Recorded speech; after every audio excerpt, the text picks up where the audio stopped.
그러면 이제 우리 서론으로 들어갈 텐데요. 16페이지로 가서 보시면은 우리가 출애굽기를 전체적으로 보자면은 어떤 것일까 생각할 때 저는 출애굽기가 몇 가지 주제로 저는 정리될 수 있지 않을까 생각합니다. 출애굽기 주석에 보조 제목을 단다면 첫 번째로는 노역에서 예배로라는 말을 할 수가 있을 거라고 생각을 합니다. 그 제목에 처음에 영어로 좀 보면 From servitude to service라고 돼 있어요. 그 servitude는 이제 노예 생활을 말하는 거고요. service는 예배를 말하는 건데 여러분이 그 스펠링을 딱 보시면은 두 개가 지금 닮아 있죠. 사실 같은 어원에서 나온 겁니다. 노예 생활도 그다음에 예배 드리는 것도요. 그래서 serve라는 단어가 나오게 되는데 이게 이제 히브리어로는 목사님들 계시니까 적어드리면 히브리어로는 이 아바드라는 단어를 써요. 이 아바드는 기본적으로 일하다 또는 이제 누구를 섬기다 이런 의미로 사용되는 단어인데요. 출애굽기를 보시면 이제 시작은 애굽의 바로에게 노예 생활, 그래 바로에게 봉사하는 것으로 시작을 했다가 끝은 성막으로 이제 끝이 나지 않습니까? 성막을 통해서 이제 하나님께 예배드리는 것으로 끝이 나게 되는 것이죠. 그리고 또 이제 두 번째로는 하나님의 부재에서 임재로라는 제목으로도 생각해 볼 수가 있습니다. 우리가 출애굽기 특별히 1장, 2장 부분에 보면 성경에서 하나님이 가장 활동을 안 하시는 것처럼 보이는 순간이에요. 그러니까 이 이스라엘 백성들이 박해를 당할 때 이스라엘 백성들이 하나님을 그 당시는 충분히 그러니까 자신들이 느끼기에는 별로 경험하지 못했던 것으로 느껴지고요. 그러다가 이제 출애굽기 3장으로 들어가면서 하나님께서 본격적으로 역사하시면서 또 성경에서 가장 하나님의 임재가 두드러진 그런 이제 경험을 하게 되고요. 그 하나님의 놀라운 이적들을 경험하고 그것이 마지막으로 가면 이제 성막을 통해서 하나님께서 이스라엘 한가운데 정식으로 하나 물리적인 실체의 모양으로 하나님께서 임재하시는 것으로 끝이 나게 되잖아요. 그래서 하나님의 부재에서 하나님의 임재로 이런 개념으로 또 볼 수가 있고요. 그다음에 또 세 번째로는 하나님에 대한 알면서 그러니까 하나님을 아는 것에서 하나님을 섬기는 것으로 나가는 주제를 갖고 있습니다. 이것은 이제 나중에 보겠지만요. 이 출애굽기의 키워드를 하나만 뽑으라. 그러면 그 강력한 후보가 될 수 있는 게 알다라는 단어입니다. 영어로 이제 know에 해당하는 거죠. 히브리어로는 야다라고 합니다. 그 야다라는 단어는 히브리어를 모르시는 분도 발음은 알아요. 그렇죠? 하도 목사님들이 설교 시간에 많이 말씀하시는 단어죠. 그래서 알다라는 단어가 이렇게 그 출애굽기는 키워드로 됩니다. 그래서 처음에 이제 이스라엘 백성들이 자신들이 이제 하나님이 어떤 분이신지를 배워나가는 과정이 출애굽 사건 그리고 이제 광야에서 하나님의 돌보심을 통해서 이제 경험하고요.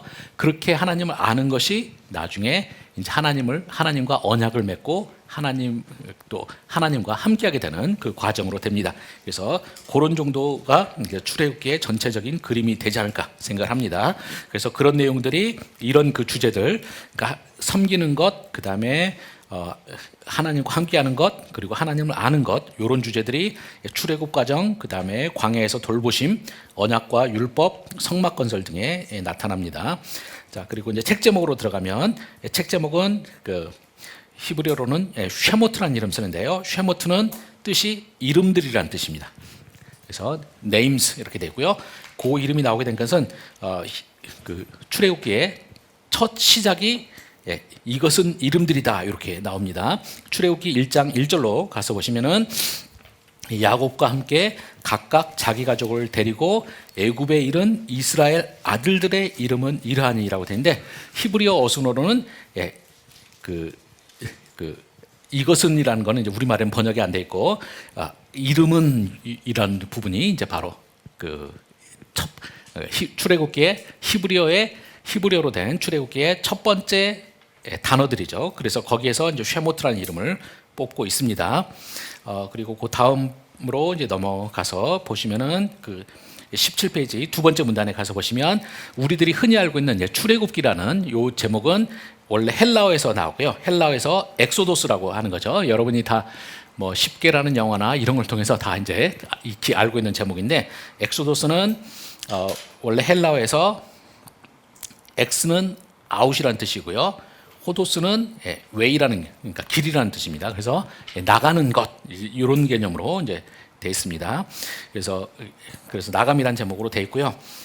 제가 이제 이 책을 쓸 때랑 지금이랑, 제가 원래는 출애굽기 주석을 지금 좀 써갖고 따끈따끈한 책을 가지고 와서 사실은 강의를 했어야 되는데, 제가 그 코로나 이후로 여러 가지 일이 있었는데, 하나는 제가 암 진단 받아가지고 암 수술을 했고, 그 다음에 회복 과정인데 회복 과정이 생각보다는 좀 쉽지 않고, 지금도 좀 상태가 계속, 그러니까 이 암이 그 재발하거나 그런 건 아닌데 제가 좀 충분히 회복을 좀 못하고 있습니다. 그래서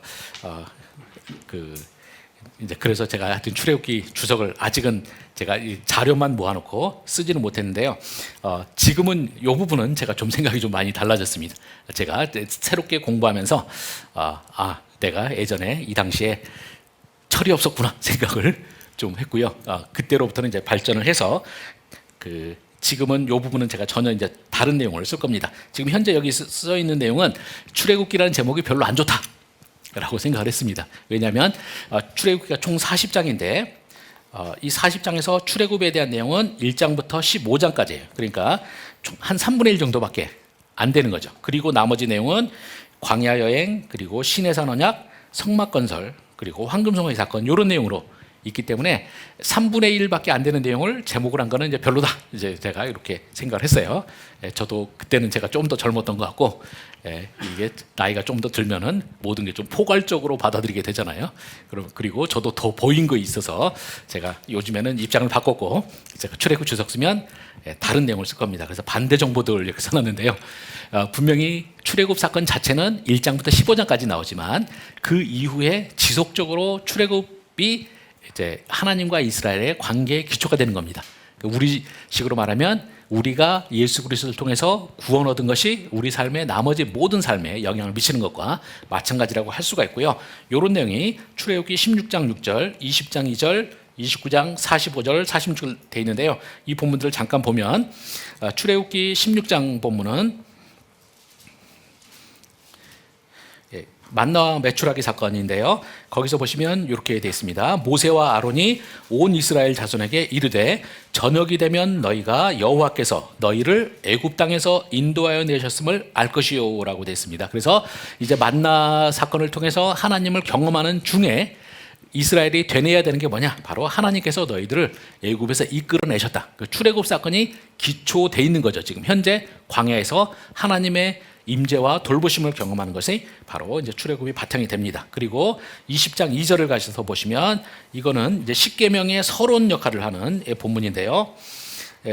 십계명의 서론이자 19장부터 29장 전체에 나오는 그 시내산 언약의 율법의 모든 내용의 서론이라고 할 수가 있습니다. 근데 거기에서 이렇게 말합니다. 나는 너를 애굽 땅 종되었던 집에서 인도하여 낸 너희 하나님 여호와니라라고 말하고 있습니다. 그래서 시내산 언약의 기초가 뭐냐?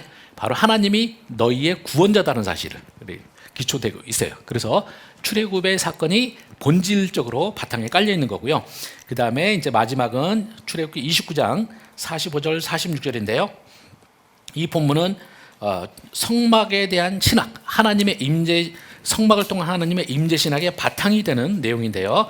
이 본문은 이제 어디서 원래는 보시는 게 좋으냐면 사실은 29장 38절부터 46절까지를 쭉 보시는, 이게 사실 한 문단입니다. 근데 그 중에서 제일 마지막 부분이 45절, 46절, 29장 45절, 46절에 보시면 이제 이렇게 되어 있습니다. 내가 이스라엘 자손 중에 거하여 그들의 하나님이 되리니 그들은 내가 그들의 하나님 여호와로서 그들 중에 거하려고 그들을 애굽 땅에서 인도하여 낸 줄 알리라. 나는 그들의 하나님 여호와니라라고 말씀하고 있고요. 그래서 46절에 내가 하나님께서 이스라엘을 애굽 땅에서 인도하여 낸 그 이유가 뭐냐? 바로 내가 그들의 하나님 여호와로서 그들 중에 거하려고. 그러니까 바로 이게 그들 중에 거한다는 것이 성막신학이잖아요. 성막신학의 기초가 되는 것이 바로 출애굽 사건이죠. 하나님께서 바로 내가 출애굽을 심심해서 하신 게 아니라는 겁니다. 바로 너희들과 함께하기 위해서 했다는 겁니다. 그래서 성막신학의 핵심도 역시 출애굽 사건이 있습니다. 그래서 제가 이제 주석을 쓰면 이 부분을 싹 지우고 제가 지금 여러분에게 말씀드린 거, 출애굽이라는 제목이 적절하다, 이런 식으로 쓰게 될 거고요. 자, 구약 내세의 출애굽기 유치에서 이제 출애굽기는 모세오경의 두 번째 책이고요. 이 부분도 제가 약간 그 젊은 시절에 치기가 좀 더 담겨 있는 것 같은데요. 이 출애굽기야말로 오경과 구약의 진정한 시작이라고 생각한다. 이렇게 했는데 지금은 이제 창세기랑 사이좋게 손에 손을 맞잡고 시작이라고 봐야 될 것 같습니다. 우리가 창세기가 굉장히 중요한 주제들을 많이 제공하잖아요. 일단 창조, 우리가 창조가 없으면 아무것도 안 되죠. 그리고 타락에 대한 이야기가 있고 그 타락 이후에 하나님께서 이제 구속사를 만들어 나가신 이야기들이 창세기고요. 이 창세기 주제는 우리가 66권을 통해서 계속적으로 반복이 됩니다. 그런데 이제 출애굽기 역시 또 굉장히 중요한 주제를 더해 주는 거죠. 그래서 뭐 출애굽 사건으로 대변되는 이제 하나님의 구원이라든지 또는 그 광야를 통해서 돌보는 이제 그 굉장히 그 광야의 시험 이야기가 굉장히 중요합니다. 여러분 예수님 이야기 같은 데서도 보시면 예수님이 공생에 시작하시기 전에 제일 먼저 하시는 일이 뭡니까? 공생이 딱 시작 전에 바로 벌어지는 일. 그렇죠. 광야 시험이죠. 우리가 마태복음에 가서 보시면 마태복음 4장에 보시면은 4장 1절부터 그 11절까지 그 광야 시험 받는 내용이 나오고요. 쭉 이어서 주변에 좀 약간 상대적으로 이제 덜 중요한 몇 가지 사건이 벌어지고 마태복음 5장에 가서 보시면 예수께서 무리를 보시고 산에 올라가 앉으시니 제자들이 나온 줄 알고 되어 있는데요. 이거는 저는 마태복음 저자가 의도적으로 예수님 사건을 바로 그 오경에 나오는 모세 사건과 지금 빗대서 하는 겁니다. 그래서 출애굽기에서도 시험 받는 사건이 먼저 있고 그 다음에 시내산에서 이르러서 하나님의 율법을 받고 언약을 맺잖아요. 근데 지금 예수님께서 움직이는 것도 이거랑 똑같이 지금 움직이고 있어요. 먼저 광야에서 시험 받는데 시험을 며칠 동안 받습니까? 40일 받잖아요. 이 40일이 이 출애굽 사건 광야 40년의 축소판이라고 할 수가 있죠. 그래서 그 광야 시험 받고 그리고 이제 시내산에 이르러서 하나님 율법 받는 것처럼 그 마태복음에서는 이제 5장에서 역시 예수님께서 일부러 무대를 산으로 잡으신 거죠. 바로 시내산처럼 이제 무대를 잡으시고 거기에서 말씀을 주시는데 이제 바로 이제 모세법의 핵심 사항들을 다시 한번 설명해 주시는 거죠. 그러면서 이제 그 당시에 유대교가 잘못 이해하고 있는 율법의 정신들에 대해서 이제 옛사람은 이렇게 일렀으되 나는 너희들에게 이르노니 하면서 이제 그 하나님의 율법의 핵심을 다시 한번 교정해 주는 역할을 합니다. 이제 그런 면에서 이 신약의 이쪽 복음서 학자들이 요 주제를 이제 어떤 이름으로 붙이냐면 제2의 모세로서의 예수 그리스도 이야기를 합니다. 그래서 우리가 예수님 이야기는 구약에 있는 사건들을 빗대서 이렇게 벌어지는 경우가 많아요. 그래서 여러분들이 신약을 잘 이해하시기 위해서는 이 구약을 잘 이해하셔야 됩니다. 왜냐하면 그 예수님이 어떤 행동들을 하실 때 일부러 구약의 사건들과 연결해서 그 일을 벌이시는 경우가 많아요. 제가 예전에 미국에 있을 때 한번 이제 미국 웨스트민스터 신학대학원에 그래서 이제 공부하다가 벤치에 좀 앉아 있었는데 한국에서 어떤 목사님이 방문을 오셨어요. 이제 이분은 그 우리나라의 그 복음주의 신학의 핵심 그 복음주의 신학의 이제 제일 중요한 신학자들이 그 당시만 해도 다 웨스트민스터 신학대학원을 거쳐왔으니까 거기를 이제 방문하러 오셨겠죠. 왔다가 저를 만나가지고 뭐 자네는 무슨 공부하나 뭐 그래서 이제 이런저런 이야기하다가 제가 이제 이런 주제도 되게 전 흥미를 갖고 있습니다. 그러면서 예수님을 제2의 모세로서 이 주제에 했더니 그분이 갑자기 노발대발하시면서 아니 예수님이 제2의 모세라니 그러면은 모세보다 못한 존재란 말인가 막 이러시면서 야단을 치셨어요. 그래서 제가 얼떨결에 혼이 났는데 절대 예수님이 모세보다 못한 존재 제2의 모세라고 해서 못한 존재는 아니죠. 우리가 히브리서에도 보지만 예수님의 사역은 구약에 있었던 중요한 인물들의 사역을 다 중요한 사역과 연결되어 있죠. 그렇지만 신약에서는 바로 그런 구약의 모든 자들보다 더 큰 자로서 예수 그리스도 이야기하는 거죠. 그래서 제2의 대제사장으로서 예수 그리스도. 그렇지만 구약의 가장 큰 대제사장이었던 아론보다 큰 자로서의 예수 그리스도를 말하는 것처럼 제2의 모세라고 할 때도 절대 뒤떨어지는 존재가 아니라 더 큰 존재로서의 이야기를 나옵니다. 그래서 여러분이 예수님의 사역을 이해하실 때는 바로 이제 이런 걸 알고 계실 필요가 있습니다. 예, 그래서 이제 출애굽기가 여러 가지 중요한 주제를 다루게 되는데요. 그러면서 창세기 플러스 그래서 출애굽기가 합쳐져 가지고 이제 그 성경 신학 66권의 굉장히 중요한 신학을 토대로 하는 경우가 참 많습니다. 그래서 우리가 그런 면에서 우리는 출애굽기를 잘 아는 것이 굉장히 중요하고요. 그러면 이제 출애굽기가 창세기를 넘어서서 기여하고 있는 부분들을 좀 보자면은 몇 가지가 있는데요. 첫 번째로는 등장인물적인 측면에서 볼 때 출애굽기서부터 신명기는 이제 이스라엘 민족이 그 중심에 있고요. 창세기는 이 이스라엘 민족에 이르기 전까지의 이야기를 다루고 있죠. 이제 그런 면에서 출애굽기에서 이제 새로운 시대로 들어가는 걸 볼 수 있고요. 그다음에 시간적인 측면에서도 보면은 출애굽기부터 신명기는 이제 이스라엘이 애굽 노예 시작한 것으로부터 해서 이제 광야 생활 이런 시기까지 다루게 되고요. 그 기간이 한 40년 정도밖에 안 됩니다. 근데 반면에 창세기는 태초로부터 시작해서 이 출애굽에 들어서기 전까지의 굉장히 긴 시간을 다루고 있고요. 그다음에 이 공간적인 측면에서도 이제 창세기는 이스라엘이 돌아가야 될 고향인 가나안 땅이 이제 중심을 차지하고 있고 오경의 나머지 부분들은 그 땅으로 돌아가기 위한 여정을 골격을 이루고 있습니다. 이런 부분 차이가 있고 또 네 번째로 창세기는 그 이제 축복 후손 땅 이런 주제를 다루고 있는데 이제 이런 주제들이 이제 창세기에서 던져지고 있고요. 이것들을 이제 출애굽기는 그것이 이스라엘을 통해서 어떻게 이루어지는가 하는 부분을 살펴봅니다. 특별히 제가 강조하고 싶은 것 중에 하나는 자꾸 이제 유대교나 이런 데서는 이 구약을 이스라엘의 책으로 자꾸 이야기하는 경향이 있어요. 그래서 하나님이 창세기 아브라함 시대만 그러니까 창세기 시대만 해도 하나님께서 전 인류를 상대하시잖아요. 특히 창세기의 소위 원역사라고 해서 창세기 1장부터 11장부터 그러다가 창세기 12장 들어가면서 아브라함 나오면서부터는 갑자기 축소되는 것처럼 많이 오해를 합니다. 근데 저는 이거는 굉장히 잘못 읽는 거다라는 거죠. 유대인들이 그렇게 읽는데 심지어는 기독교인들도 이런 식으로 많이 해석을 해요. 근데 저는 이게 가장 우리의 해석학적인 오류다라는 거고요.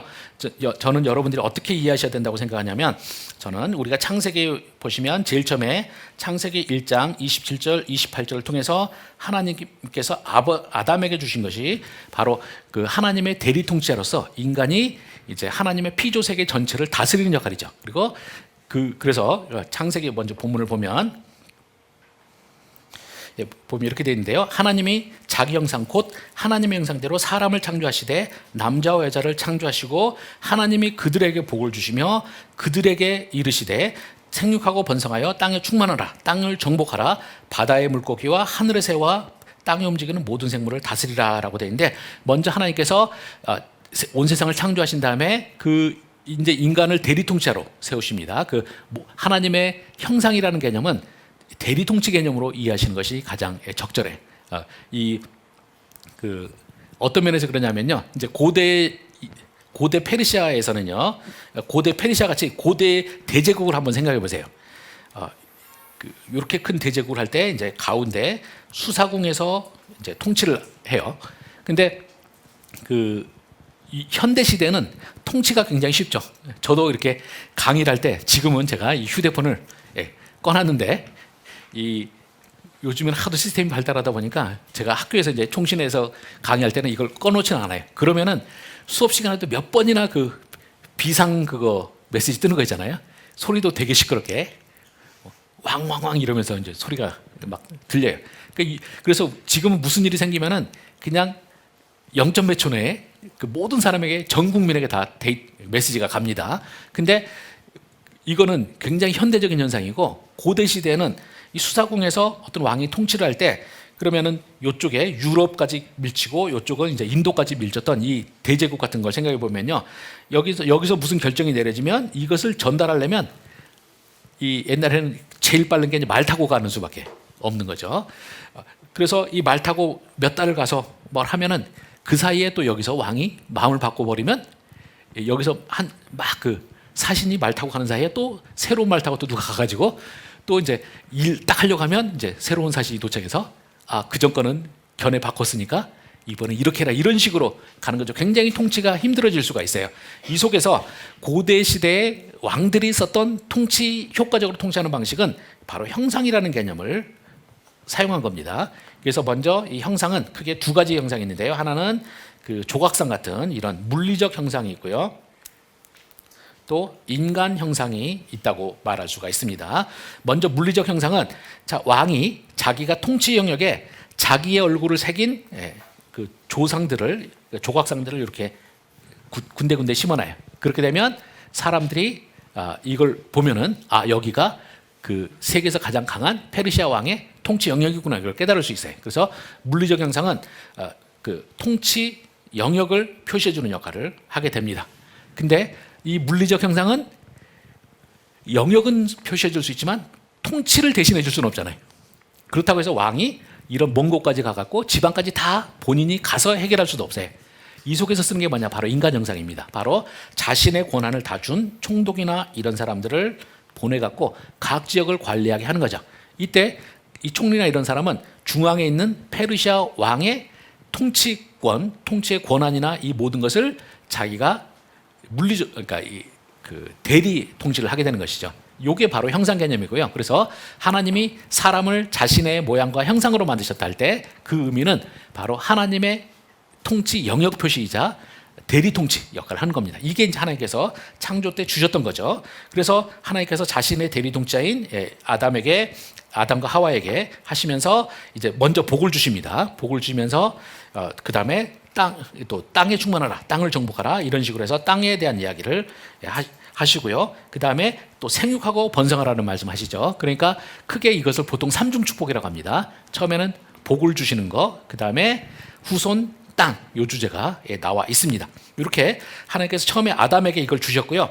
이 아담에게 한 것을 이제 이 하나님의 시도는 사실 실패로 끝이 나죠. 왜냐하면 인간들이 하나님에게 계속 반역해요. 아담과 하와도 반역하고 그 이후의 세대가 자꾸 반역을 하죠. 그래서 하나님이 그 모든 그 시대의 종말을 바로 노아 홍수로 이제 끝을 내셨잖아요. 그리고 이제 노아를 부르는데 이 노아를 통해서 하는 내용은 다시 아담으로 돌아갑니다. 그래서 9장 1절에 가서 보시면 하나님이 노아와 그의 아들들에게 복을 주시며 그들에게 이르시되 생육하고 번성하여 땅에 충만하라 나와요. 앞에 했던 말과 아담에게 주셨던 거랑 똑같은 내용이 나옵니다. 그래서 저는 노아를 어떻게 해석해야 되느냐? 노아는 제2의 아담이다. 이렇게 보셔야 된다고 생각합니다. 그렇게 했는데 이 두 번째도 역시 끝이 실패로 끝이 나죠. 왜냐하면 그 원역사의 끝이 바로 바벨탑 사건으로 마무리가 돼요. 그래서 계속적으로 사람들은 그 하나님께서 하셨던 이 대리 통치에서 머물 실패로 끝이 나고요. 그 속에서 이제 창세기 12장부터 아브라함 이야기가 나오는데 이 아브라함을 우리가 어떤 차원에서 봐야 되느냐 할 때 저는 바로 제2의 아담으로서의 역할을 한다는 겁니다. 그래서 근데 단지 전략이 달라져요. 그래서 처음에는 하나님께서 원역사에서는 아담도 그렇고 노아도 그렇고 전 인류를 상대로 하시다가 아브라함 때 가면 제가 생각할 때는 작전을 바꾸신다고 생각을 합니다. 바로 이제 처음에는 하나님께서 전 인류를 그냥 직접 상대하시다가 그것이 계속적으로 그 어떤 인간들의 반역을 통해서 실패하는 속에서 하나님께서 택하신 것은 이번에는 전체를 다 상대하는 것이 아니라 똑똑한 한 개인을 특공대로 선택을 하시는 거죠. 그리고 이 똑똑한 한 개인이 한 가족이 되고 한 나라가 되고 거기에서 이어서 이제 온 인류가 하나님께로 돌아오는 바로 이런 그 구속사적 프로그램을 갖고 있는 겁니다. 그래서 하나님의 구속사의 경륜이 바뀌는 중요한 순간이 아브라함인데 여기서 우리가 꼭 기억하셔야 될 건 뭐냐? 이 아브라함의 사명은 뭐냐? 할 때 제2의 아담으로서 사명을 계속 가져간다는 거예요. 그래서 결코 아브라함은 이스라엘의 조상으로서 부름받은 것이 아니라 아담이나 노아가 맡았던 전 인류를 하나님께서 당신의 대리 통치자이자 또 하나님의 구원의 대상으로 삼는 도구로서 하셨다는 걸 기억하실 필요가 있습니다. 그래서 창세기 보면 창세기 12장 1절부터 3절에 보면 아브라함의 소명에 대한 본문 나오잖아요. 이 목사님들이 이 본문 갖고 제일 많이 설교하시는 주제가 보통은 내 아비 본토 친척집을 떠나 이걸 보통 이제 많이 설교하시죠. 그래서 신학생들은 하여튼 뭐 신학대학원 다니는 중에 요거 갖고 설교를 좀 많이 듣죠. 그리고 뭐 선교사들 파송할 때도 내 아비 본토 친척집을 떠나라 뭐 이렇게 말합니다. 뭐 이거 굉장히 중요한 주제지만 저는 1, 2, 3절에서 제일 중요한 주제는 아니라고 생각합니다. 그럼 여러분이 1, 2, 3절에서 제일 중요한 말이 뭘까요? 3절 어디죠? 3절 끝이 일단은 정답을 재미없게 맞춰주셔서 우수한 학생이 있으면 이게 나빠요. 틀린 답을 해주셔야지 제가 잘난 척을 하는데 답을 맞춰주셨고요. 보통은 이제 우리가 예전에 그 순복음교회 그 조영기 목사님 이런 분들이 참 좋아하셨던 구절이 2절 하반절이죠. 끝에 너는 복이 될지라. 요게 지금은 개역개정에는 복이 될지라라고 원문을 잘 번역했는데 이전에 우리가 교회에서 표준을 썼던 개역 한글판만 해도 복의 근원이 될지라라고 번역했어요. 굉장히 더 딱 조영기 목사님이 좋아하실 번역을 복의 근원이 될지라 해서 이제 했는데요. 요게 사실은 주제가 아니라 진짜 주제는 바로 3절 끝에 있는 내용입니다. 3절 끝에 보시면 땅의 모든 족속이 너로 말미암아 복을 얻을 것이라 이렇게 말하고 있죠. 그래서 하나님이 아브라함을 부르셨을 때는 결코 네가 복받고 끝나라 이게 아니에요. 너나 너의 후손이 복받고 끝나라는 게 아니고요. 바로 이제 너를 선택하신 이유는 바로 너를 통해서 땅의 모든 족속이 다시 나에게로 돌아오고 내가 처음에 아담과 노아에게 주었던 그 사명을 이루는 것이다라는 겁니다. 그래서 이 아브라함도 결국 온 인류를 위해서 부름받은 거지 결코 이스라엘의 아버지가 되거나 조상이 되거나 하는 데서 끝나려고 한 게 아니라는 겁니다. 이거를 여러분이 잘 아실 필요가 있어요. 우리가 이제 신약 시대에 보면 이거를 유대인들은 오해를 했기 때문에 자꾸 이제 아브라함을 우리들의 아버지라고 그러고 이제 그리고 하나님은 이제 우리를 위해서 신 분이다 그러면서 이방인전도를 굉장히 꺼리게 되죠. 사실 이거는 굉장히 잘못된 겁니다. 구약에 굉장히 많은 본문 제가 기회가 있으면 더 말씀을 드리겠지만 구약에 굉장히 많은 본문들은 처음부터 이스라엘에 갇혀 있는 것이 아니라 이스라엘 넘어선 하나님의 은혜, 그 다음에 하나님의 복음 전파 이런 게 있어요. 그래서 저는 구약이 굉장히 선교적인 책이다 이렇게 생각을 하고요. 이걸 잘 보여주는 책 중에 하나가 바로 요나서죠. 요나서는 자꾸 이제 요나는 하나님의 구원은 이제 우리에게 그러니까 하나님의 은혜는 우리에게 머물러야 된다고 생각하는 거고 하나님은 그게 아니시라는 걸 자꾸 보여주잖아요. 그래서 이 갈등이 있어요. 그래서 저는 이제 소위 우리가 정경론이라고 하는데요. 구약의 정경이 만들어지는 과정에 어떻게 되느냐 할 때 우리 복음주의 쪽에서는 이건 하나님께서 주권적으로 역사하셔서 이 구약의 책들이 하나님의 책으로 인정받도록 하셨다라는 거고요. 좀 이제 비평학자들은 그 구약의 책을 모으는 것은 이제 바로 신앙 공동체가 한 것이다 이런 식으로 이야기를 해요. 이게 굉장히 큰 차이가 있습니다. 근데 저는 만약 하나님이 신앙 공동체가 성경책을 선택하도록 두셨다면 저는 요나서 같은 책은 절대 구약 성경에 못 들어왔다고 생각을 해요. 왜냐하면 요나서는요 철저하게 이스라엘의 잘못된 이 사명에 대한 것을 철저하게 비판하는 책이거든요. 그래서 이 요나서 제가 원래 요나서 강독집도 제가 하나 이제 아직 출판은 못했는데 여러 가지 일에 해가지고 했는데 편집은 한 10년 전에 맞춰놓은 책이 있어요. 근데 그거 강의하면서 제가 많이 강조하지만 요나서는 그 요나서 1장에서도 보시면 요나는 자기가 하나님을 경외한다고 그러지만 하나님 말씀 절대 안 듣고 반면에 이방 선원들은 하나님에 대해서 하나도 모르는데 하나님께서 보여주시면 보여주시는 대로 깨닫는 대로 그냥 다 따라가거든요. 그래서 마치 그 교회에서 보시면 이제 그 교회에 아주 굉장히 훌륭한 장로님은 하나님 말씀대로 잘 안 하는데 그 새신자는 그냥 소가 뒷걸음질 치듯이 행동하는데 전부 다 정답 맞추는 식으로 가는 이제 그런 내용입니다. 그래서 요나서는 철저하게 이스라엘을 까내리는 책이에요. 그래서 이거를 만약 하나님께서 그냥 우리 구약의 정경이 그 선택되는 과정에 하나님께서 이걸 그냥 두셨다면 이 책은 절대 들어올 수가 없는 책이에요. 그냥 이스라엘에 대한 철저하게 비판적인 책이고요. 이제 그런 식으로 됩니다. 그래서 이 땅의 모든 족속이 너로 말미암아 복을 얻을 것이라 이제 이렇게 됐고요. 이걸 알고 나시면 이제 상당히 흥미로운 게 뭐냐? 창세기에 있는 저는 축복들이 저는 정통 축복하고 비정통 축복으로 나뉠 수 있다고 생각을 해요. 그래서 정통 축복은 항상 요 문구 3절 후반절에 나오는 땅의 모든 족속이 너로 인하여 복을 받을 것이라는 말씀이 항상 나옵니다. 그래서 이렇게 되고요. 창세기에는 비정통 축복도 있어요. 대표적으로 어떤 거냐? 그 창세기 27장에서 보시면 이삭이 에서에게 몰래 밀실에서 넘겨주려고 했던 그 축복이, 그 성경에 창세기 27장으로 가서 보시면 27장 27절부터 29절에 나오는 내용이죠. 거기 보시면 이런 내용이 있습니다. 그가 가까이 가서 입 맞추니 그 아버지가 그의 옷의 향취를 맡고 그에게 축복하여 이르되 내 아들의 향취는 여호와께서 복 주신 밭의 향취로다. 하나님은 하늘의 이슬과 땅의 기름짐이며 풍성한 곡식과 포도주를 내게 주시길 원하노라. 만민이 너를 섬기고 열국이 내게 굴복하리니 내가 내 보내들의 주가 되며 내 어머니 아들들이 내게 굴복하며, 그 다음 부분 여러분이 관주 성경을 갖고 계시면 요라고 되어 있는 부분 보시면은 요게 창세기 12장 3절과 굉장히 비슷합니다. 창세기 12장 3절의 전반절랑 비슷한데요. 거기 너를 저주하는 자는 저주를 받고 너를 축복하는 자는 복을 받기를 원하노라. 요것 때문에 많은 분들이 저는 잘못 해석한다고 생각합니다. 저는 몇천 년 동안에 가장 우리 신앙 공동체가 잘못 읽어온 텍스트가 바로 이 텍스트라고 생각을 해요. 이 텍스트가 이제 이삭이 에서에게 몰래 주려고 했던 축복인데 이거를 야곱과 리브가가 또 속임수를 써갖고 빼낸 축복이죠. 이 축복을 이제 정통 축복이라고 생각하는데 저는 전혀 아니라고 생각합니다. 제 깨진 토기의 축복이라고 해서 제가 성경의 등장인물 분석법에 대한 책을 쓴 게 있는데요.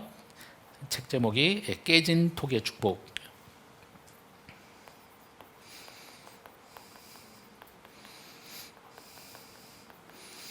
이 책은 원래 목사님들이 이제 성경의 등장인물 분석법을 어떻게 체계적으로 할 것이냐, 그래서 설교에 써먹을 것이냐, 이런 취지로 쓴 책인데 제목을 제가 너무 미학적으로 다뤘나 봐요.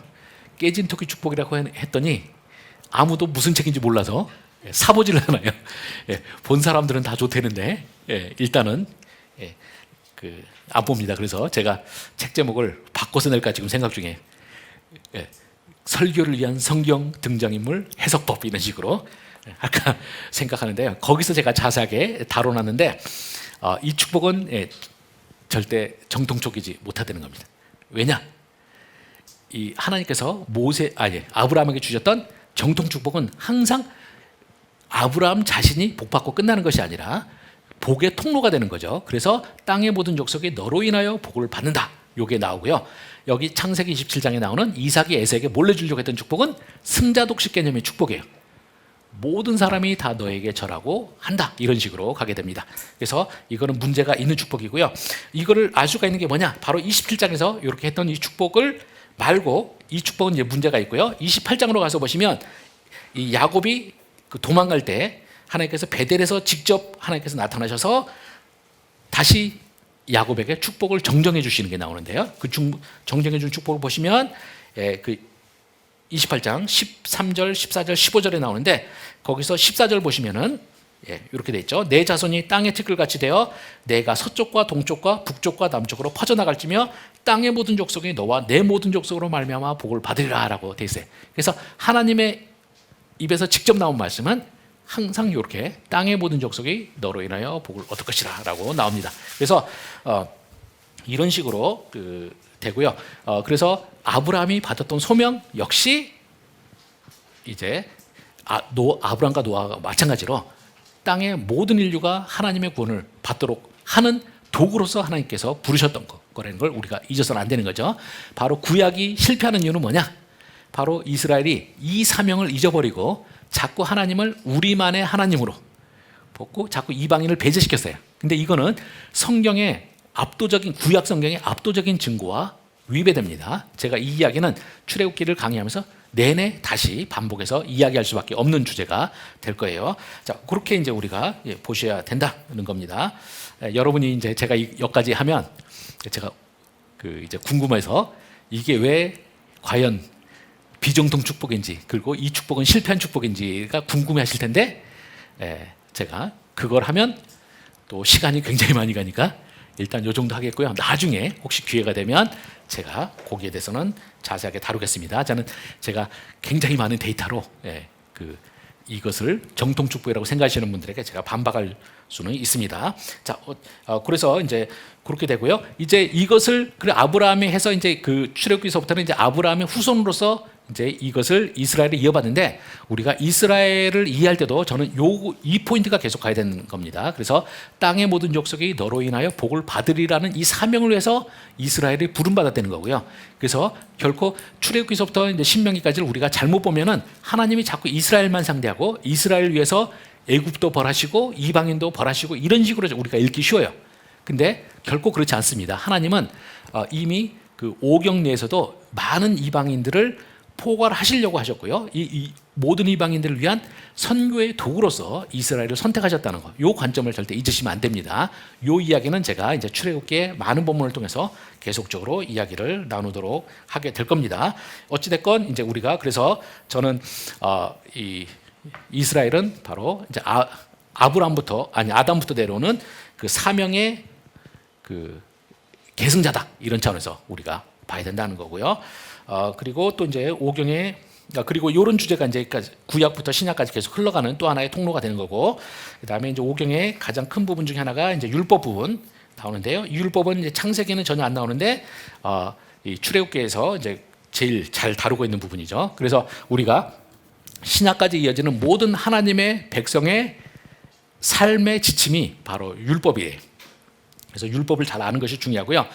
제가 이제 오경학자가 되다 보니까 뭐 율법 선생이죠. 근데 율법 선생으로서 볼 때 제일 안타까운 건 뭐냐면, 굉장히 많은 사람들이 저는 복음과 율법의 관계에 있어서 오해를 한다는 겁니다. 우리는 자꾸 이제 복음을 높이 띄워주려다 보니까 어떻게 되느냐, 우리는 자꾸 율법을 나쁘게 만들어요. 율법이 나쁜 거여야지 복음이 더 부각을 되는 거예요. 근데 저는 이게 굉장히 불행한 해석이라고 생각합니다. 저는 어떻게 읽는 것이 더 맞다고 생각하냐면, 율법은 그 자체로 굉장히 좋은 거예요. 좋은 건데 그것을 더 완성시키는 것이 복음이지 결코 율법이 문제가 있는 게 아니라는 겁니다. 그거를 나중에 제 책에서, 이 출애굽산 책에서는 제가 율법 부분 해석을 충분히는 못 다뤘는데 제가 나중에 이제 몇 부분은 좀 살펴볼 건데요. 저는 여러분들이 율법이 좋다라는 것을 먼저 잘 깨달으셨으면 하고요. 그것을 복음은 이제 더 효과적인 방식으로 이제 다시 적용한 것이다, 이렇게 생각하시면 됩니다. 그러면 율법이, 교회에서는 맨날 이제 율법은 좀 나쁜 거고 복음은 좋은 거다, 이런 식으로 하는데, 율법이 과연 좋은 것이냐 저한테 질문하신다면, 저는 여러분들에게 구약에 율법이 나쁘다라고 말하고 있는 구절이 단 한 개라도 있느냐라고 저는 반문하고 싶어요. 우리가 그 유명한 그 출애굽기 19장의 소위 토라시라고 부르는데요. 19장의 토라시고, 그 다음에 이거랑 거의 비슷한 내용이 이제 119편의 또 이제 토라시죠. 구약 시편 전체를 통해서 제일 긴 그 토라시 이런 게 나오는데, 그런 데서 보면 항상 율법에 대해서 뭐라고 합니까? 19장 10절 이런 부분에 가서 보시면, 율법은 금 곧 많은 순금보다 더 사모할 것이며 꿀과 송이꿀보다 더 달도다라고 이렇게 말하고 있어요. 저는 여러분들이 구약에서 하나님의 율법을 이해하실 때 바로 이 율법이 꿀과 송이꿀보다 더 달다는 것을 인식을 하시는 것이 굉장히 중요하다고 생각합니다. 혹시 여러분 구약의 율법 보시면서 율법이 꿀과 송이꿀보다 더 달다고 느껴보신 적 있으신가요? 아마 우리 기독교인들은 상당히 많은 경우에 일단 율법 자체를 잘 보지도 않을 뿐더러 보셔도 별로 그걸 못 느끼실 때가 많을 거예요. 근데 여러분이 제대로 성경 구약을 읽는 법은 이 율법이 꿀과 송이꿀보다 분명히 더 달다고 느껴져야 되는 겁니다. 요거는 나중에 신해산 언약을 통해서 제가 이제 말할 기회가 더 있을 겁니다. 자, 그렇게 되고요. 그렇게 되고, 이제 그렇게 해서 이제 창세기와 출애굽기가 성경 신학의 제일 중요한 주제들을 이렇게 던져놓고요. 이제 그 다음에 이어서 특별히 이제 출애굽기라는 주제가 어떻게 또 적용되는지를 보면은, 먼저 그 18페이지 제일 아래쪽 보시면 이제 출애굽이라는 주제가 이제 오경, 구약, 신약의 중심을 관통하는 가장 중요한 주제들 중에 하나죠. 그래서 이제 신약에서도 계속 예수님의 구원을 빗대서 이야기할 때 바로 출애굽 사건에 빗대 가지고 이야기를 많이 합니다. 이제 그런 내용들을 볼 수가 있고요. 또 그다음에 광야에서 돌보심, 그다음에 율법 본문, 그다음에 성막 등등등 이런 것들이 다 출애굽기를 통해서 이해를 해야지만 우리가 신약까지 읽을 수 있습니다. 그래서 제가 여기다 말하기를 출애굽기가 없는 성경은 불가능하다라고 써놨는데요. 이 점을 여러분이 이해하셨으면 하고요. 그 다음에 이제 출애굽기의 구조 및 내용 교관 부분을 보겠습니다. 저는 출애굽기는 크게 5부분으로 이렇게 나눠진다고 봅니다. 제가 이렇게 출애굽 주석을 쓰려면서 제가 출애굽 주석을 이제 다 살펴봐도 이 5개로 나누는 책은 제가 아직까지 본 적이 없어요, 따로. 근데 이 부분은 제가 분명히 자신 있게 말할 수 있는 부분입니다. 그래서 저는 왜 학자들이 이거를 이렇게 안 나누는지가 저는 오히려 의아한 거예요. 여러분도 들어보시면 이런 식으로 나눠야지 제일 적절하다는 걸 좀 생각해 볼 수가 있을 겁니다. 먼저 우리가 보면 출애굽기는 제일 처음에 1장 1절부터 7절이 서론 부분이고요. 서론은 확실히 7절밖에 안 되지만 따로 뗄 가치가 있습니다. 그리고는 그 다음에 출애굽 사건, 그 다음에 광야 여정, 시내산 언약, 성막 건설 이렇게 해서 되어 있고요. 여기서 보시면은 출애굽은 애굽에서 벌어진 일이잖아요. 그리고 광야 사건은 광야에서 벌어진 일이고요. 그 다음에 시내산 언약과 성막 건설은 시내산에서 벌어진 일이에요. 그래서 우리가 구조 분석을 할 때 여러 가지 기준이 있는데 여기서 보시면 일단 장소적으로 딱 봐도 구분이 되는 거죠. 우리가 이렇게 나눌 수가 있고요. 그 다음에 시내산 이 부분도 시내산 언약과 성막 건설은 이제 이 안에서 보면 주제가 확연하게 다릅니다. 그래서 시내산 19장부터 24장은 시내산 언약에 대한 내용이죠. 그래서 언약식의 시작부터 해서 끝까지가 다뤄지는 것이 시내산 언약이고요. 그 다음에 이제 성막 건설은 이제 주제가 확연하게 이제 언약에서 이 성막 건설로 나갑니다. 그래서 주제가 완전히 달라지고요. 그렇게 돼서 이 5개로 나누는 것이 가장 좋고요. 그렇게 이 5개로 달라지는 이 출애굽기를 이해하는 데 있어서 전통적으로 이 유대인들은 이것을 하나님과 이스라엘 백성의 로맨스로 해석을 해왔습니다. 저는 이 로맨스적 해석이 저는 굉장히 매력적이라고 생각을 합니다. 참고적으로 이 로맨스적인 해석을 전에 제가 요거는 여러분한테 드린 자료는 아닌데 제가 여기서 잠깐만 보자면은요, 이 로맨스적인 자료의 이제 하나의 근거로서 제가 이야기를 하자면 우리가 성경 전체의 구약 성경 전체 구조를 좀 보시면은요, 우리 개신교 성경은 모세오경, 역사서, 시가서 그리고 선지서 이렇게 4중 구분을 해요. 그리고 유대교에서는 3중 구분을 합니다. 그래서 이 토라, 우리의 모세오경에 해당하는 부분이 있고요. 그 다음에 선지서가 있는데 이 선지서는 우리의 역사서와 선지서 부분을 합쳐놓은 거예요. 그래서 이제 이스라엘 사람들은 우리의 역사서도 이 사람들은 선지서로 봤습니다. 그래서 이 선지자적인 관점의 역사라는 걸 이제 하고요. 그 다음에 이제 마지막 부분이 성문서입니다. 성문서는 우리가 생각하는 시가서의 5권, 욥기, 시편, 잠언 정도, 아가서 같은 것도 들어있고요. 그런데 이제 이 중에 흥미로운 게 이 메길롯이라는 섹션이 있어요. 이 메길롯은 두루마리라는 뜻을 가진 건데요. 이 두루마리는 5 두루마리가 각각의 이 중요한 절기들마다, 이스라엘의 중요한 절기들마다 읽었습니다. 그래서 룻기 같은 경우는 초실절이 있고요. 그 다음에 에가는 이스라엘의 그 멸망을, 유다 예루살렘 멸망을 한 걸 기념해서 읽었고요. 전도서는 장막절에 읽었고, 에스더서는 불임절에 읽었습니다. 자, 아가서는 우리 6월절에 읽었어요. 바로 6월절이 출애굽 사건의 굉장히 중요한 대목이잖아요. 출애굽 본문에. 그래서 이 아가서를 6월절을 읽었고요. 근데 여러분 다 아시다시피 아가서는 사랑의 노래잖아요. 이 사랑의 노래를 6월절에 읽었다는 것이 상당히 흥미로운 거고요. 그래서 전통적으로 랍비들은 그 출애굽기가 바로 하나님과 이스라엘 백성의 로맨스 개념으로 이제 많이 읽어왔던 겁니다. 그래서 이제 아가서의 각 부분, 각 구절과 출애굽기의 구절을 연결시켜 놓은 이런 해석들이 랍비들은 상당히 많이 해요. 근데 저는 이제 그걸 가져와서 딱 출애굽기를 보면 출애굽기에 그 처음에 서론을 빼고 나머지 부분은 로맨스적으로 잘 설명이 됩니다. 먼저 출애굽 사건은 이 로맨스의 시작 부분이에요. 그래서 시작 부분은 흔히 여러분이 로맨스 영화 같은데 나오듯이 이런 식으로 시작됩니다. 이 아리따운 여인 이스라엘이 밤길을 가다가 깡패 바로를 만나는 거예요. 그래서 굉장히 큰 일을 치를 뻔했는데 이때 꼭 나타나는 게 있잖아요. 쌈 잘하는 멋있는 백마탄 왕자님 같은 분이 나타나는데 그게 여호와죠. 그래서 여호와가 깡패 바로를 뒤지게 패고 이 아리따운 여인 이스라엘을 구해는 거예요. 그래서 로맨스의 시작이 바로 출애굽 사건이 되고요. 광야 여정은 연애 기간이라고 할 수가 있습니다. 연애 기간 동안 이제 하나님과 이스라엘이 아주 남들은 아무도 없는 곳에서 이제 둘이 로맨스를 키워나가는 거고요. 자, 여러분이 그래서 이제 그래서 광야 시간은 연애 기간이고요. 여러분이 연애 기간 하면 제일 중요한 게 뭡니까? 여러분이 진지하게 평생을 함께할까 이런 생각을 한다. 그러면 연애 기간 동안에 여러분 뭐 하실까요?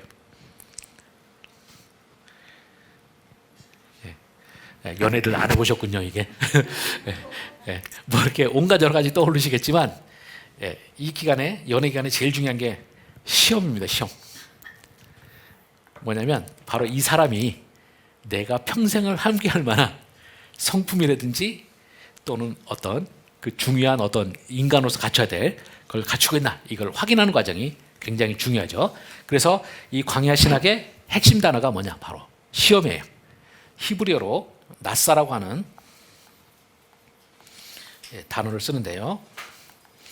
이 나사가 이제 굉장히 중요하고요. 그래서 한번 출애굽기 17장 7절 같은데 한번 보시면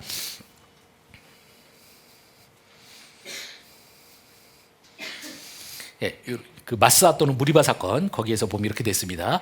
그가 그곳 이름을 마스아 또는 무리바라 불렀으니 이는 이스라엘 자손이 다투었으며 또는 그들이 여호와를 시험하여 이르기를 여호와께서 우리 중에 계신가 안 계신가 하였습니다. 해갖고 이제 그 마스아 이 물 사건에 이제 우리가 연애 개념으로 로맨스 개념으로 하자면 이스라엘이 과연 하나님이 우리를 과연 우리에게 필요한 것을 공급해 주실 수 있는 분이신가, 우리와 함께하면서 이런 걸 다루게 됩니다. 그래서 우리가 여러분이 결혼하려고 그러면 이제 요즘이야 이제 여성분들이 워낙 사회적으로도 능력 있는 분이 많아졌지만 옛날 같으면은 그 아내 되실 분이 남편의 가장 테스트해야 될 거, 최소한 이 사람이 나를 밥은 안 굶길 것인가, 이런 걸 확인하게 되는 작업을 하죠. 그렇게 되고요. 자, 그렇게 연애 기간이 끝나고 나서 이제 통과했어요, 서로. 그렇게 되면 그 다음에 그 다음에 뭐랍니까? 결혼을 하죠. 결혼이 바로 신해산 언약입니다. 그래서 언약은 기본적으로 이제 결혼 개념을 하고요. 실제로 보면은 선지서나 이런 데서 보시면 이 하나님과 이스라엘 관계를 결혼 개념에 비유해서 많이 하죠. 호세아서나 이런 데 보시면 다 그렇게 돼 있죠. 그리고 이제 결혼까지 했습니다. 그럼 결혼한 다음에 마지막으로 하는 일이 뭡니까? 신방을 차리고 함께 살아야겠죠. 바로 성막이 바로 그거예요. 그래서 이렇게 보시면 이제 그 출애굽기는 핵심을 잘 이해할 수가 있게 되고요. 이런 그 로맨스 개념을 잘 이해하시면 여러분이 뭐도 잘 설명할 수 있게 되느냐? 우리가 성막 건설한 와중에 황금송아지 사건이 터지잖아요. 황금송아지 사건은 한마디로 뭐냐? 바로 간음 사건이.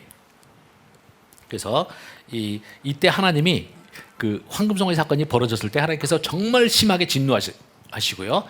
그 유대 랍비들이 뭐라고 불렀냐면 아담과 하와 이후로 가장 큰 사건이라고 이제 황금송아지 사건을 말했습니다.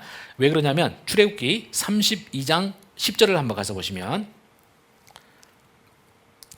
이제 황금송아지 사건을 저질렀을 때 하나님께서 하시는 말씀이 이럽니다. 그런즉 내가 하는 대로 두라. 내가 그들에게 진노하여 그들을 진멸하고 너를 큰 나라가 되게 하리라. 이렇게 돼 있어요. 여기서 진멸하다는 표현이 나오는데 이 진멸하다는 표현은 노아 홍수 때 하나님이 온 인류를 싹 다 진멸한다 할 때 썼던 그 단어예요.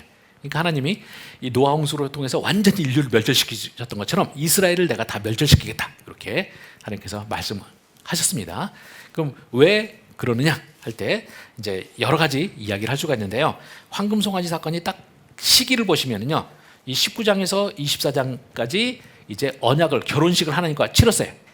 그리고는 하나님이 인테리어 업자 모세를 불러서 25장부터 31장에 가서 40일 동안 자기 신부를 데려와서 살 신방 꾸미는 이야기를 인테리어 업자 모세랑 열심히 하고 있는 내용이 바로 이제 성막 건설 명령이고요. 요 40일을 이 신부가 못 견뎌 가지고 바로 황금송아지 우상을 하나 만들어요. 근데 이제 요게 나중에 본문 가서 나중에 다룰 때 자세하게 보겠지만 이 황금송아지 사건에서 이 이스라엘 백성들이 하는 말과 행위가 보면은 전부 다 19장부터 24장에서 시내산 언약, 그러니까 시내산 언약 결혼식을 할 때 사용했던 용어와 행동을 다 합니다.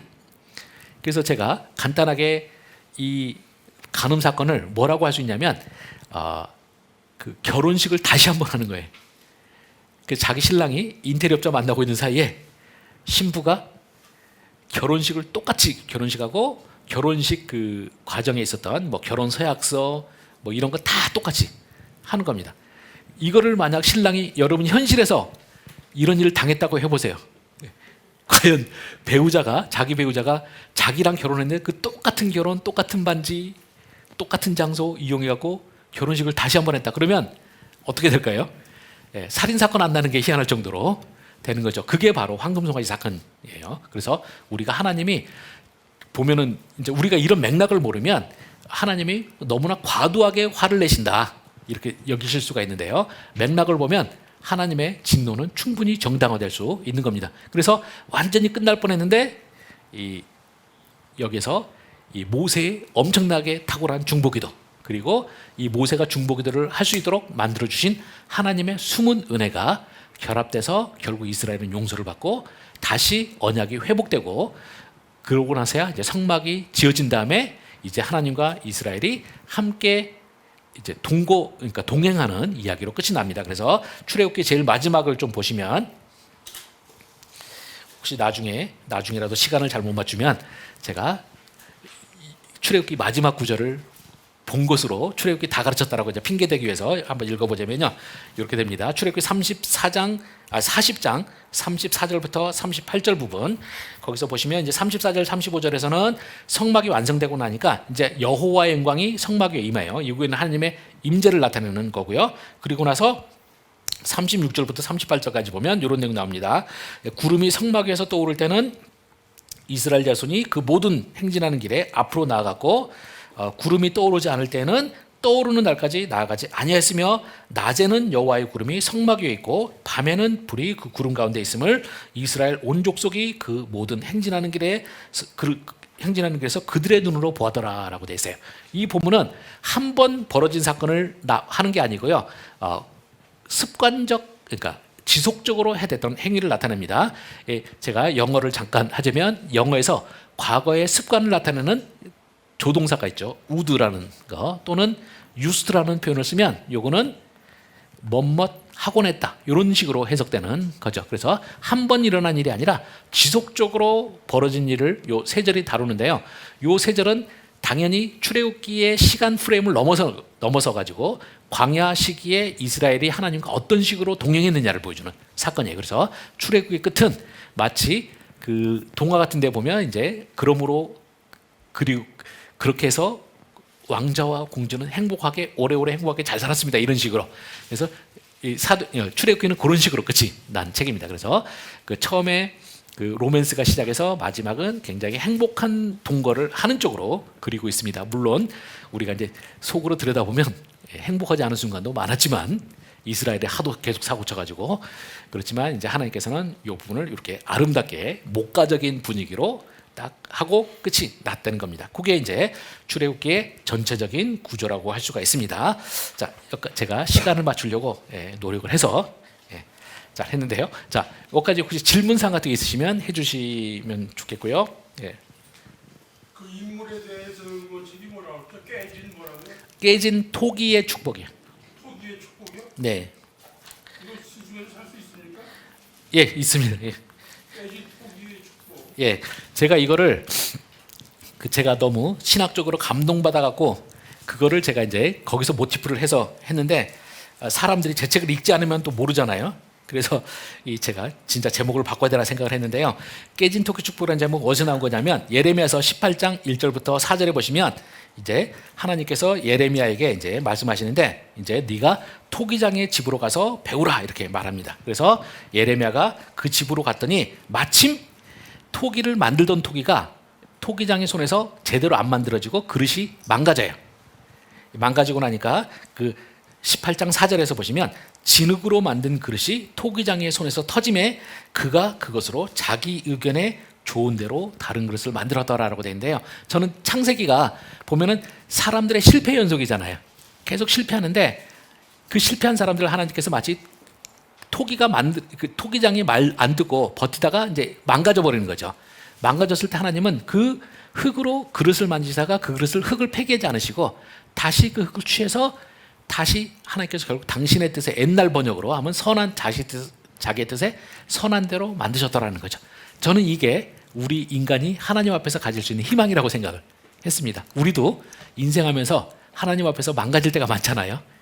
근데 그때 우리의 소망은 하나님이 우리를 내팽개치지 않으시고 다시 우리를 빚어가지고 결국 당신의 선한 뜻대로 만드신다. 뭐 이런 뜻을 담아서 했는데 사람들이 제가 너무 생각을 많이 했나 봐요. 그래서 이 저의 이 갸륵한 뜻은 안 알아주시고 읽지를 않아요. 그래서 그냥 제가 아주 나이브한 제목으로 할 겁니다. 그냥 그 설교를 위한 성경 인물 해석법 이런 식으로. 오케이. 또 뭐 다른 질문 있으시면 해주시고요. 자, 없으시면은 조금 쉬었다가 이어서 하도록 하겠습니다.